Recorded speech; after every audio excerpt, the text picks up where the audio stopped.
A multi-million-dollar tech empire was seconds away from crumbling over a plate of Wagyu beef. The hired translator was lying. The CEO was completely blind to the sabotage, and the only person in the room who knew the terrifying truth was the woman holding a pitcher of iced water.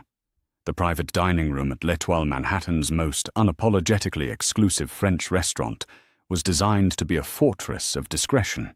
Soundproof walls lined with velvet, dim, ambient lighting, and an unwritten rule that whatever happened over the $300 tasting menu stayed there. Tonight, however, the heavy atmosphere felt less like a sanctuary and more like a beautifully decorated execution chamber. Nathaniel Harrison subtly wiped a bead of cold sweat from his temple, hoping the dim lighting masked his desperation. At 34, Nathaniel was the CEO of Aegis Innovations, a cybersecurity firm that had been the darling of Silicon Valley exactly 3 years ago.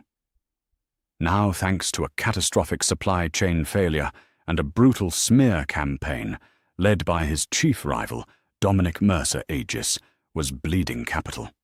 They were 2 weeks away from missing payroll. Nathaniel's entire legacy, the company he had built from a cramped garage with his late grandfather's inheritance, was hanging by a thread. Sitting across the sprawling mahogany table was his last lifeline. Winston, a notoriously ruthless venture capitalist from a colossal Singaporean holding company. Winston was a man who commanded the room without raising his voice, his sharp eyes scrutinizing Nathaniel's every micro-expression. Winston preferred to conduct his highest-level negotiations in his native Mandarin, relying on his trusted, supposedly impartial corporate translator, Gregory Hayes, to bridge the linguistic divide. Standing quietly in the corner of the room, entirely invisible to the men at the table, was Mia Reynolds. Mia was in her 4th hour of a double shift, her feet aching in standard-issue black leather flats. She was 26, drowning in student loans from a master's degree in international relations, and desperate to keep this waitressing job just to make rent. To the men at the table, she was a ghost in a crisp white apron, a mechanism for delivering truffles and pouring vintage Bordeaux. They didn't know that before her family's finances had evaporated, during a messy legal battle, Mia had spent 7 years living in Beijing and Taipei, absorbing Mandarin until it became a second pulse in her veins. She didn't just speak the language, she understood the nuances, the cultural idioms, and the precise, razor-sharp vocabulary of high-level Asian business negotiations. As Mia silently refilled Winston's water glass, she tuned in to the rhythm of the conversation. Nathaniel leaned forward, his hands clasped tightly on the table. "Please convey to Winston," Nathaniel said, his voice earnest and strained, "that our proprietary encryption algorithm is fundamentally complete. We just need this bridge capital to scale our server infrastructure. We view this not as a bailout, but as a deeply synergetic long-term partnership. We want to build something lasting together." Mia stepped back, holding her tray against her hip, and waited for Gregory to translate. Gregory was a slickly dressed man in his late 40s, sporting a silk pocket square and a smile that didn't quite reach his eyes. Gregory turned to Winston and spoke in rapid Mandarin. "He says the product is broken and they are out of money. He is begging for your cash to keep the lights on and hopes you will just hand it over without looking too closely at the technical flaws." Mia froze. Her grip on the silver tray tightened so hard her knuckles turned white. She blinked, her mind racing. Did I mishear that she had been out of practice for a year? But business Mandarin wasn't something you simply forgot. The words Gregory used were violently disrespectful. He hadn't just mistranslated Nathaniel's pitch, he had weaponized it. Winston's posture stiffened. A fleeting shadow of disgust crossed his features before he composed himself. He replied in Mandarin, his tone frigid. "If the product is flawed, why should I risk my investors' capital I am not running a charity for struggling American tech bros." Gregory turned back to Nathaniel, his expression a mask of professional sympathy. "Winston says he is concerned about the timeline, but he is still willing to hear you out regarding your market strategy." Nathaniel let out a breath he didn't realize he was holding, entirely unaware that the bridge between him and his investor was being systematically rigged with explosives. Thank God. "Okay, tell him our market strategy is aggressive. We have a 50% capture rate projected for the enterprise sector within 6 months of launch." Gregory nodded, turning back to Winston. "He arrogant. He claims he will dominate the market in 6 months, but he has no real plan. He thinks you are foolish enough to buy into his empty promises." A cold knot formed in Mia's stomach. This wasn't an accident. This wasn't a mediocre translator stumbling over industry jargon. This was intentional, calculated sabotage. She retreated to the server station just outside the private room, her heart hammering against her ribs. Through the small glass pane in the heavy wooden door, she watched the dynamic deteriorate. Nathaniel was throwing his heart and soul into the pitch, bringing out spreadsheets, showcasing data, fighting for the livelihoods of the 200 employees depending on him. And every single time he spoke, Gregory filtered his passion into insults, arrogance, and financial desperation. Why, Mia thought, frantically slicing a lemon at the prep counter? Why would the translator blow up the deal? Then she remembered the name Nathaniel had mentioned earlier in the evening when he was pacing the hallway on a phone call. Dominic Mercer. Mercer was notoriously cutthroat. If Nathaniel's company went bankrupt, Mercer could acquire the patented encryption tech for pennies on the dollar in liquidation.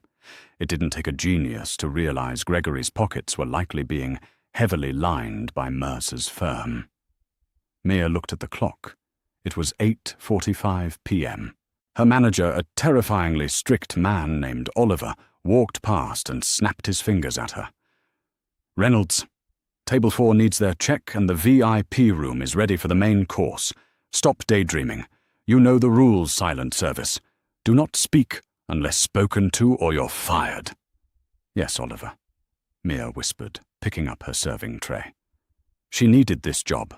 If she got fired tonight, she would miss her rent payment on Friday. The eviction notices were already piling up. It wasn't her business. It was corporate warfare, a game played by men in $1,000 suits who wouldn't notice if she vanished off the face of the earth. She just had to serve the duck confit, keep her mouth shut, and go home. But as she pushed open the heavy oak door to the private dining room, she looked at Nathaniel. The CEO looked exhausted. He looked like a man who had fought a long, honorable war and was about to be executed by friendly fire. Mia's conscience screamed at her. She couldn't let it happen. The atmosphere inside the room had dropped to freezing. Winston was no longer looking at the financial projections on the table. He was staring at his phone, the universal sign of a billionaire who had decided his time was being wasted. Mia approached the table quietly, balancing 3 plates of meticulously plated duck confit. As she set the first plate down in front of Nathaniel, Winston spoke up, his voice cutting through the silence like a scalpel. "I have one final question," Winston said in Mandarin, ignoring the food placed in front of him. "If we proceed, who holds the ultimate authority over the encryption keys, I require a guarantee that my firm will have shared custody of the master override. It is a matter of absolute security." Gregory cleared his throat and turned to Nathaniel. "He wants to know if you are willing to give up your position as CEO if the merger goes through." It was a blatant, outrageous lie. Nathaniel looked like he had been slapped. His face flushed a mix of profound betrayal and desperation warring in his eyes. He had spent years building the company. Relinquishing the CEO position wasn't just a professional demotion, it was a hostile takeover. But he was backed into a corner. If he said no, the company died tomorrow. "Tell him," Nathaniel's voice cracked slightly, and he took a shaky breath to steady himself. Tell him that I am willing to discuss a transition of power, provided my employees are protected, and the core mission of the company remains intact. I will step down if it means Aegis survives. It was a heartbreaking concession, the white flag of a proud founder. Mia, standing just 2 feet away with the final plate in her hands, locked eyes with Gregory. The translator's lips twitched into a microscopic, triumphant smirk. He turned to Winston, preparing to deliver the killing blow. He says you are insulting him. Gregory translated smoothly into Mandarin. He says he will never share power with an outsider, let alone a foreign entity, and that you should take your money and get out. Winston's eyes darkened with absolute fury. He didn't say a word. He simply reached for the linen napkin on his lap, placed it on the table, and stood up. Wait, what's happening? Nathaniel panicked, jumping to his feet. Gregory, what did he say? Where is he going? I'm sorry, Mr. Harrison. Gregory sighed, feigning a look of pity. He was deeply offended by your hesitation. He feels you lack the conviction required for this partnership. The deal is off. Winston was already buttoning his suit jacket, turning toward the door. The multi-million-dollar deal, the lives of 200 employees, Nathaniel's entire future, all of it was evaporating into the Manhattan night. Mia couldn't breathe. The injustice of it burned in her chest, hotter than the plated food in her hands. She thought of Oliver, her manager. She thought of her empty bank account. She thought of the eviction notice taped to her apartment door. Then she slammed the tray down onto the serving sideboard. The sharp clatter of silver against mahogany echoed like a gunshot in the silent room. All 3 men froze, whipping their heads around to look at the waitress. Mia didn't cower. She straightened her spine, pulling back her shoulders, shedding the invisible subservient posture of the help. She stepped directly into Winston's path to the door and looked the billionaire dead in the eye. Excuse me, Mr. Winston, Mia said. The words rolled off her tongue in absolutely flawless Beijing-accented Mandarin. The tone was respectful, but commanded undeniable authority. Winston blinked, profoundly startled. He stared at the girl in the apron as if she had just materialized from thin air. Forgive my intrusion, Mia continued in Mandarin, her voice steady and clear. But you are walking away from a man who just offered to sacrifice his entire career to partner with you. He did not insult you. He did not refuse your request. He was completely unaware of what you actually asked, because your translator has been aggressively lying to you for the past 45 minutes. Dead silence engulfed the room. Nathaniel looked wildly between Mia and Winston, completely lost. What is she saying? Gregory's face went paper white. The slick, arrogant demeanor shattered, instantly replaced by sheer, unadulterated panic.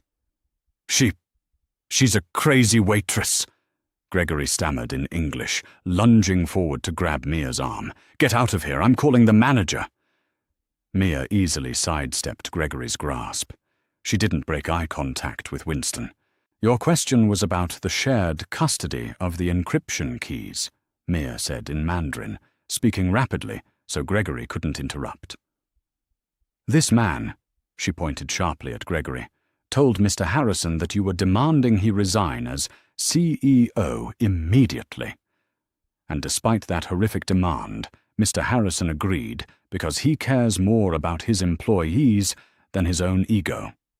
In return, your translator told you that Mr. Harrison insulted you and told you to get out.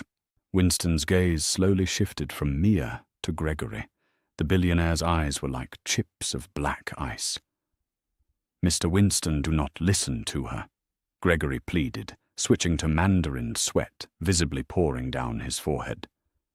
She is clearly unwell, a disgruntled employee. Her Mandarin is broken. She misunderstood. My Mandarin is perfect, and you know it. Mia snapped back in the same language. Earlier when Mr. Harrison said he wanted a synergetic long-term partnership, you translated that he was desperate for your cash because his product was broken. You are deliberately tanking this negotiation. Who is paying you? Dominic Mercer. At the sound of Mercer's name, Winston's jaw clenched. He was a veteran of the corporate world. It only took him a fraction of a second to put the pieces together. The sudden, inexplicable hostility, the bizarre responses, the presence of a rival who stood to gain everything. Winston raised a single hand, silencing Gregory's frantic babbling. Winston turned to Nathaniel, who was standing by the table looking utterly bewildered by the rapid-fire foreign exchange happening in front of him. Winston switched to English. It was heavily accented but perfectly intelligible. "Mr. Harrison," Winston said, his voice dangerously low, "did you at any point tonight tell me to take my money and get out?" Nathaniel looked horrified. "What? No, never. I just said I would step down as CEO if you required it to save the company." Winston closed his eyes for a brief moment, exhaling a long, slow breath. When he opened them, the fury was perfectly controlled, directed entirely at the man sweating next to the table. "Gregory," Winston said softly. It was the kind of soft that preceded a hurricane. "You have exactly 10 seconds to remove yourself from my sight before I make a phone call that will ensure you never work in the financial sector on any continent for the rest of your miserable life." Gregory opened his mouth to defend himself, but the look on Winston's face stopped him dead. The translator grabbed his leather briefcase from the floor and practically bolted out of the room, nearly taking the heavy oak door off its hinges in his haste. The door swung shut, leaving a stunned, breathless silence in its wake.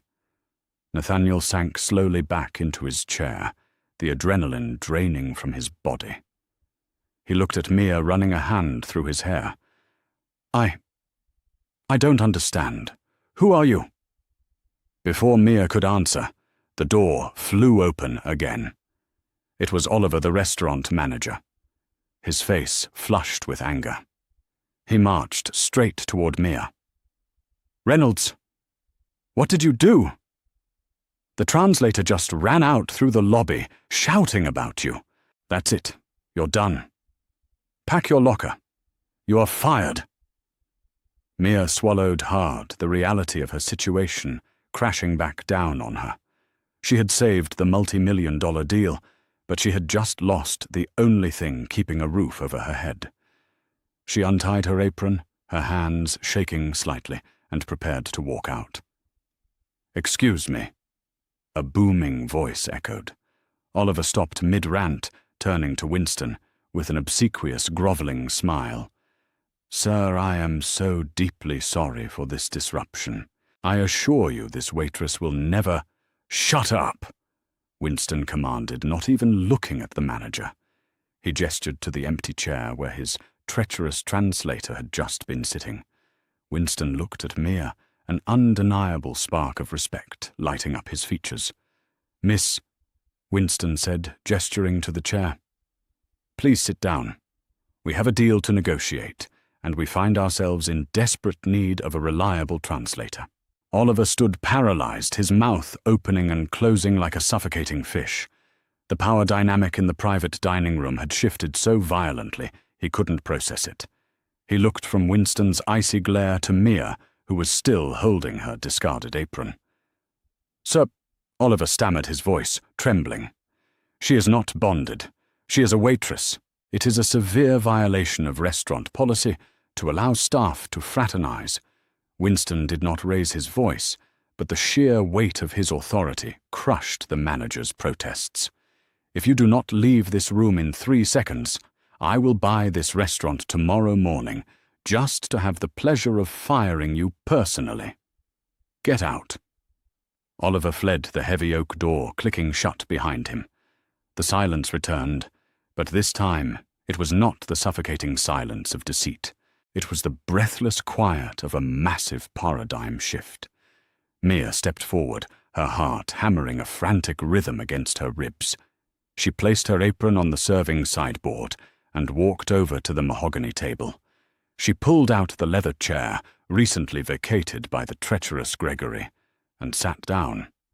Nathaniel was staring at her utter disbelief, warring with profound gratitude on his face.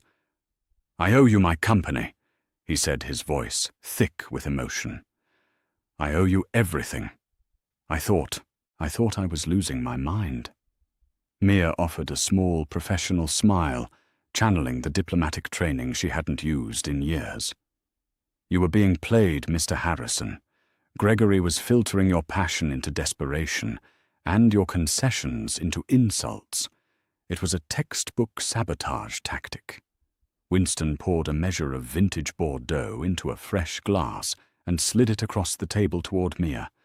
"To the truth," the billionaire said in English, raising his own glass. He then switched back to his native tongue. "Now, Miss Reynolds, if you would be so kind as to facilitate. Tell Mr. Harrison that I apologize for the hostility. I am deeply impressed by a leader willing to sacrifice his own title to save his people. That is the kind of loyalty my firm invests in." Mia turned to Nathaniel, her voice steady and clear as she delivered the exact translation. She didn't just translate the words. She captured Winston's tone, the newfound respect, the absolute sincerity. Nathaniel's shoulders dropped an enormous weight, lifting from his frame. "Tell him the title means nothing if the ship sinks. My engineers built something revolutionary. Aegis Innovations has the most advanced dynamic encryption protocol on the market. We just need the runway to launch it properly." For the next 3 hours, the private dining room at L'Etoile transformed into a high-stakes war room. Mia was the flawless conduit between two brilliant minds. She translated complex technical jargon, financial projections, and strategic roadmaps with a precision that left both men astounded. She didn't stumble over the nuances of back-end server infrastructure or venture capital equity distribution. Her background in international relations and her years in Beijing gave her an edge that Gregory never possessed. As the clock struck midnight, the plates of duck confit sat cold and untouched, but the table was littered with legal pads covered in numbers and diagrams. Winston leaned back, lacing his fingers together. "We have a framework. I will provide the $40 million bridge capital. In exchange, my firm takes a 30% equity stake and a seat on the board. Mr. Harrison remains CEO, but we establish a joint security committee to oversee the master encryption keys." Mia translated the offer to Nathaniel. Nathaniel didn't hesitate. "Done." Winston smiled, a genuine expression that transformed his stoic features.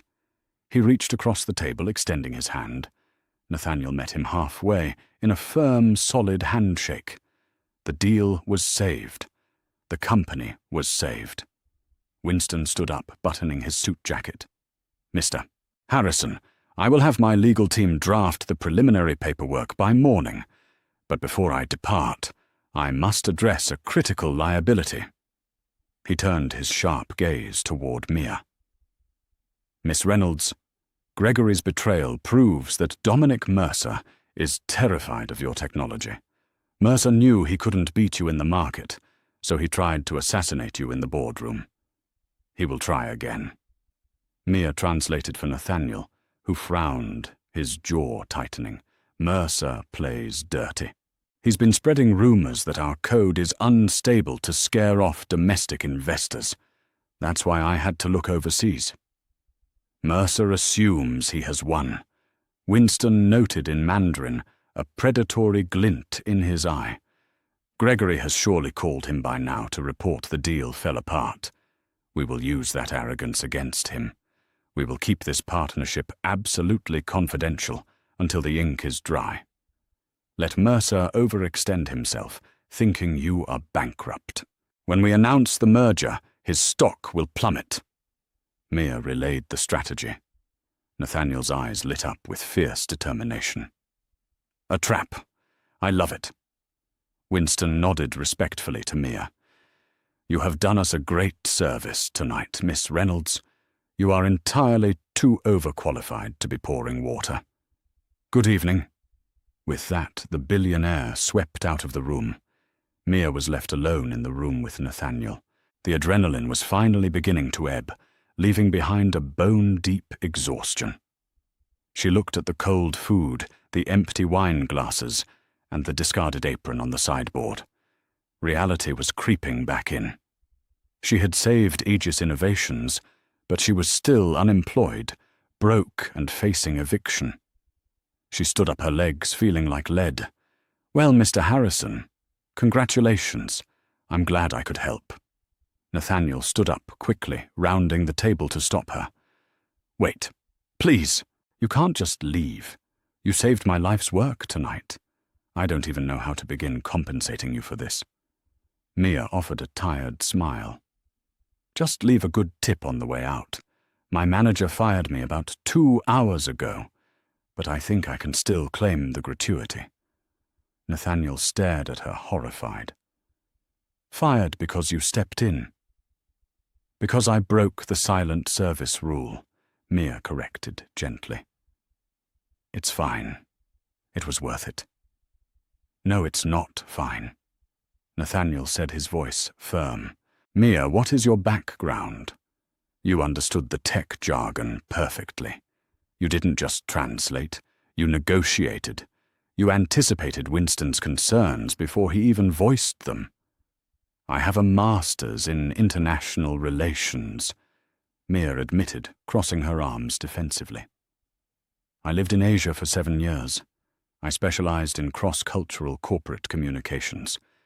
But my family went through a brutal bankruptcy a few years ago. I had to drop out of the workforce to deal with the fallout. Now I serve duck. Nathaniel shook his head in disbelief. Not anymore. I need a director of international operations. I need someone who can navigate the Asian markets, someone who understands the culture, the language, and the sheer ruthlessness of the players involved. I need someone I can trust. He pulled a business card from his pocket and handed it to her. Be at my office at 9 o'clock tomorrow morning. We'll discuss your signing bonus. It will be enough to cover whatever financial troubles you have, I promise you. Mia looked down at the embossed card in her hand. Nathaniel Harrison, CEO. Aegis Innovations. Tears pricked the corners of her eyes, but she blinked them back, nodding slowly. I'll be there. The next 48 hours were a masterclass in corporate warfare. Mia arrived at the Aegis headquarters, a bustling tech hub in Brooklyn, and was immediately thrust into the inner circle. Her signing bonus cleared the next day, instantly halting her eviction and wiping out her most pressing debts. But there was no time to celebrate. They had a trap to spring. Operating under Winston's advice, Aegis maintained a facade of complete panic. Nathaniel leaked a fake memo to a known corporate spy within his own ranks, suggesting the company was preparing to file for Chapter 11 bankruptcy by Friday. Dominic Mercer took the bait-hook line and sinker. Assuming Aegis was dead in the water, Mercer's firm aggressively shorted Aegis stock and publicly announced their own revolutionary security software, heavily relying on the assumption that their only real competitor was out of the game. Mercer even gave a smug interview to a major financial network, lamenting the tragic downfall of Nathaniel Harrison's little startup. On Thursday morning, the trap snapped shut. Aegis Innovations and Winston's holding company issued a joint press release announcing the $40 million partnership.